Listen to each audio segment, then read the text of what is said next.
Advance your spa career with management training from the University of California. Earn a professional certificate online in just 6 months. Visit ce.uci.edu/spa training.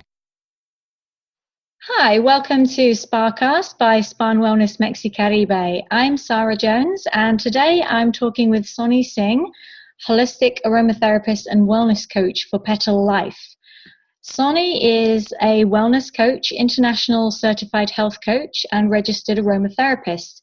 She founded Petal Life with the mission to inspire conscious living. She offers personalized wellness solutions and custom aromatherapy blends. Prior to Petal Life, Sonee spent over 15 years in the spa and hospitality industry, working for Four Seasons Hotels, Mandarin Oriental Hotel Group, Aromatherapy Associates, and Elizabeth Arden Red Door Spas. Welcome to SpaCast, Sonee. How are you today?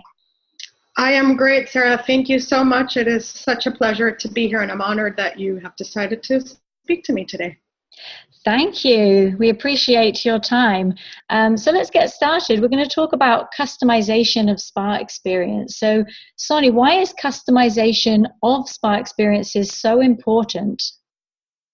Well, honestly, I think customization is extremely important in any industry that we're in.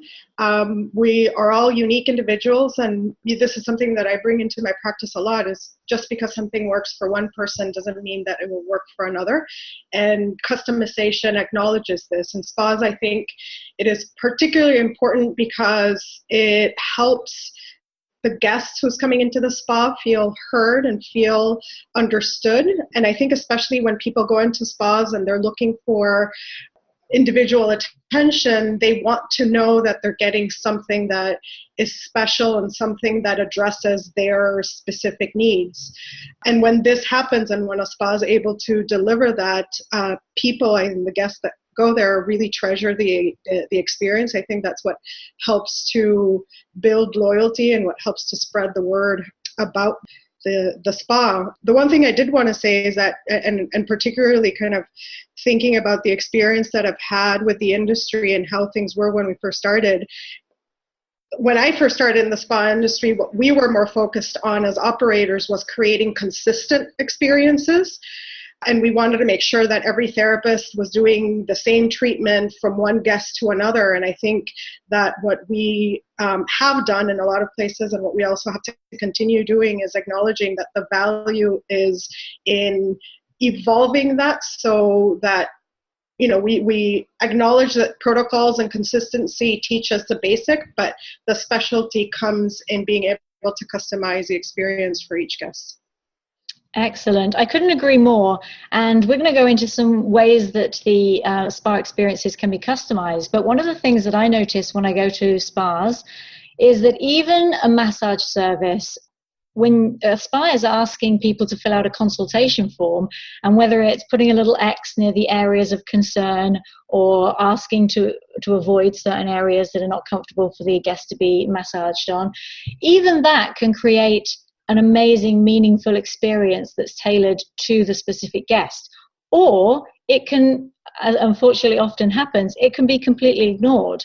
I have filled out so many of these forms and then thought, why did I bother doing that? Because there was nothing unique, and the experience wasn't customized and wasn't tailored to what I wrote on that form. And it just makes a completely different experience for the guests when the guests feel heard. So I totally agree. Moving on to the second question, what are some of the ways to create a bespoke spa service? It's interesting that you brought up this issue with the form, because I think that is one of the ways that we open the door into allowing for customization in treatment. But it only happens when we pay attention to it, and when we acknowledge it, and when we address it with the guests. And I think in terms of creating bespoke experiences, spas can start with something as little as that and create a big impact, or they can in fact get as creative as they want. And I think that's one of the things that is a challenge for us in the spa industry, is just being able to step out of the box and think of things that are different. So even if it's something as simple as offering a range of oils or scrubs or product options for a guest, or as complex as perhaps creating a completely tailored experience for a guest where maybe they come in for an appointment, but in that appointment, the therapist and the guest have full flexibility to decide what is going to happen. So it could be a combination of a treatment or a facial or whatever it is that the guest feels that they need.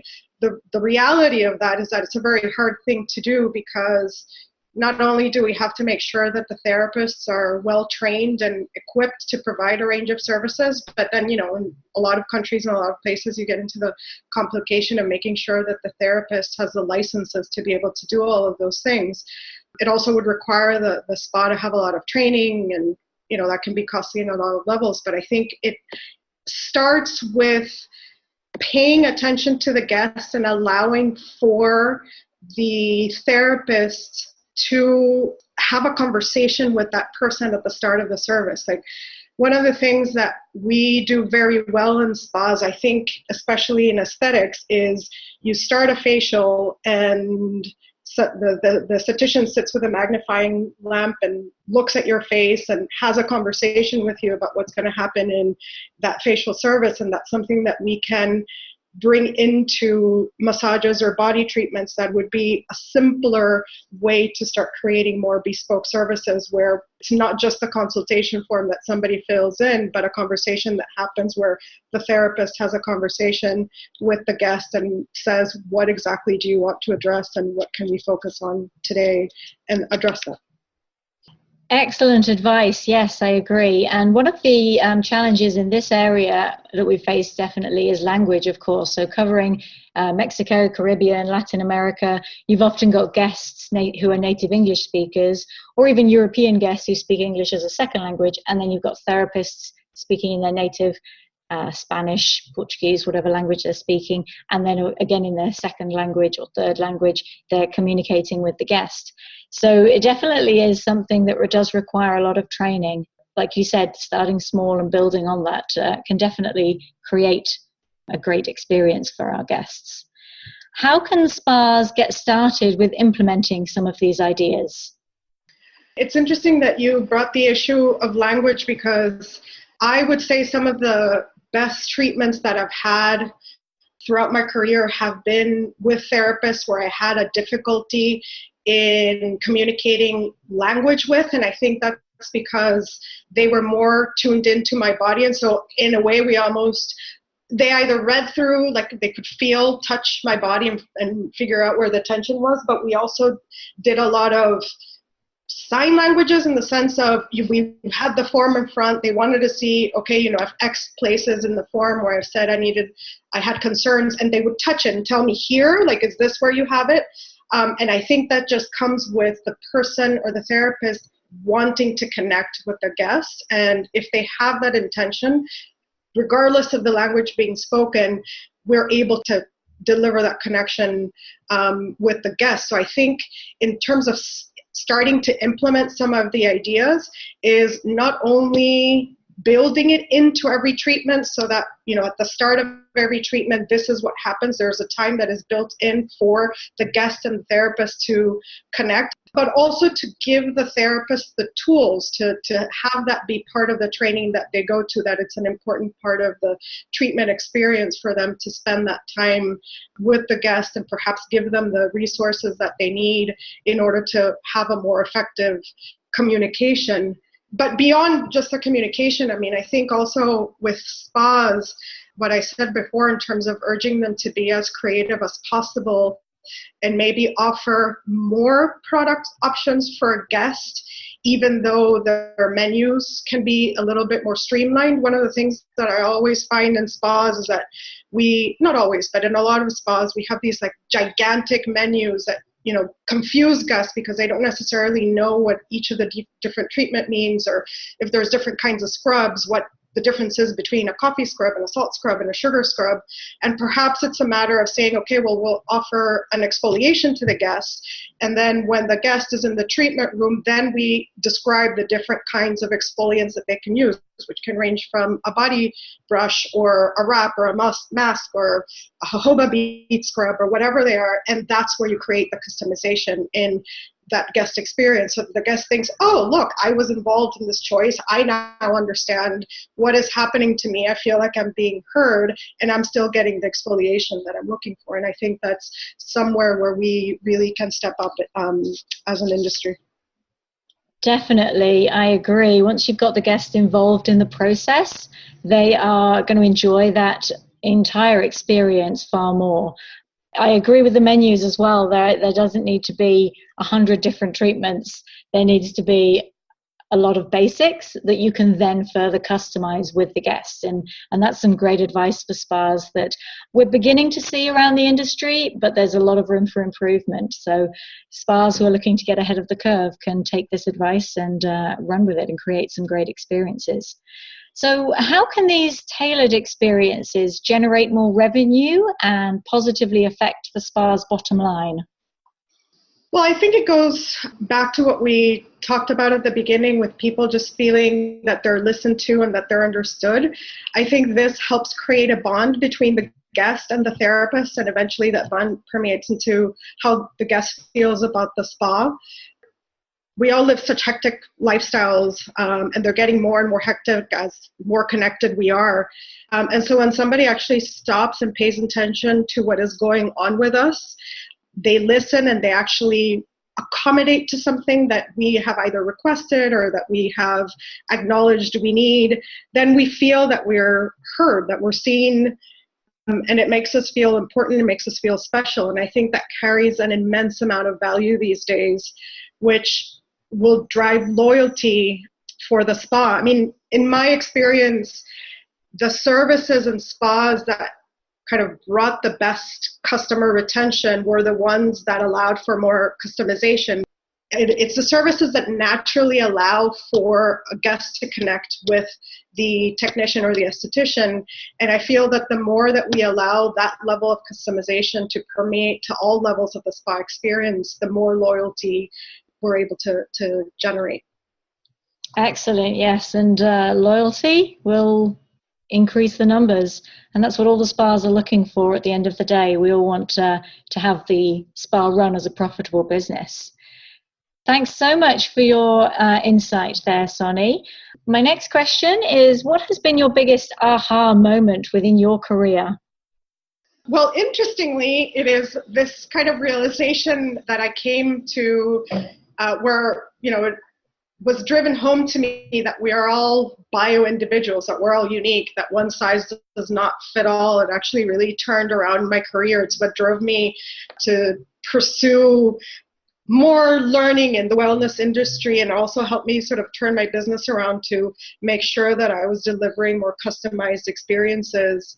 So it sort of opened the door to what I do now for a living, because I was used to, for instance, something as simple as aromatherapy, just having pre-blends, or buying a blend that was for stress or for sleep or for muscle aches and pains. And what I've realized is that even though those are common ailments, you deliver more value when you're able to create a blend that is really unique to that person. So even though I have a lot of clients who have these issues, I've never created the same blend for two people. And I think that's really sort of helped kind of steer me in the direction that I've taken. And that was, I think, the biggest aha moment that I've had. Fantastic. Okay. And what is your favorite spa treatment? Well, there are actually so many spa treatments that I enjoy. I usually tend to go for massages. I think there's nothing better than a really good massage. So what I'm going to say is, like, regardless of the modality, I think my favorite massagers are the ones where I can feel that the therapist really gets a good sense for me and my body and what my body needs. And when I come out of it and think, wow, his hands were absolute magic, I would say that is my favorite type of spa treatment. And what would be your advice for your younger self? I think I'd like to tell myself that I should be more comfortable with who I am and focus on being myself more than on trying to become whom I thought other people wanted me to be. I think it's just when I was first starting the spa industry, it was so new for me, and it was a very different atmosphere, to what I'd been exposed to in the past. And I think I tried very hard to fit in. And as the years have gone by, I realized that the best way to fit in is to be confident. And the best way to be confident is to be myself and to be comfortable in my own skin. And so if I were able to go back and give advice to my younger self, it would be that. And tell me about one daily wellness ritual. I do have a few, but I'm going to focus on kind of the way that I start my day. So not every single day of the week, but I would say at least 5 days of the week, I start the day by making myself a cup of masala chai. So it's the type of chai that has like clove and cinnamon and cardamom and ginger. And I make it from scratch. So it takes me about 15 to 20 minutes to make the tea or the chai. But it's I make it before I do anything else. I have evolved the practice into something that I do before I even look at my phone, before I look at my emails, before I look at my to-dos for the day. So it's sort of like that activity that gets me from being asleep to being awake. And a lot of times as I wait for, the water to boil or the milk to boil or whatever's happening, I take a few minutes to either meditate or even stretch. And so I feel like my day doesn't start until that cup of tea is ready. But I start my day now a lot more focused and a lot kind of more grounded. Brilliant. As a tea drinker myself, that sounds wonderful. It is. I highly recommend it. Excellent. Credit to Oprah Winfrey for this question. What do you know for sure? I know for sure that everything happens for a reason. And I think what that means is that we're all connected and we are all one and the same. There are no coincidences in what happens in our lives. I do think that we do have free will, but I think that people and experiences come into our lives, and whether they're good or bad, they do so in order to help us grow and expand. I know that we're on this life journey together, and the more that we realize that we're connected and that we have more that brings us together and more that unites us, and the more that we acknowledge this, the more we help ourselves grow and the more we are better and happier. Fantastic advice. If only the whole world could agree on that. If only. If only. Thank you very much for being with us, Sonee. It was great to talk with you. No, this is a very interesting conversation, Sarah. Thank you so much for hosting me. Thank you. So, signing off from SpaCast by Spa and Wellness MexiCaribe. Thanks for listening. Advance your spa career with management training from the University of California. Earn a professional certificate online in just 6 months. Visit ce.uci.edu/spa training.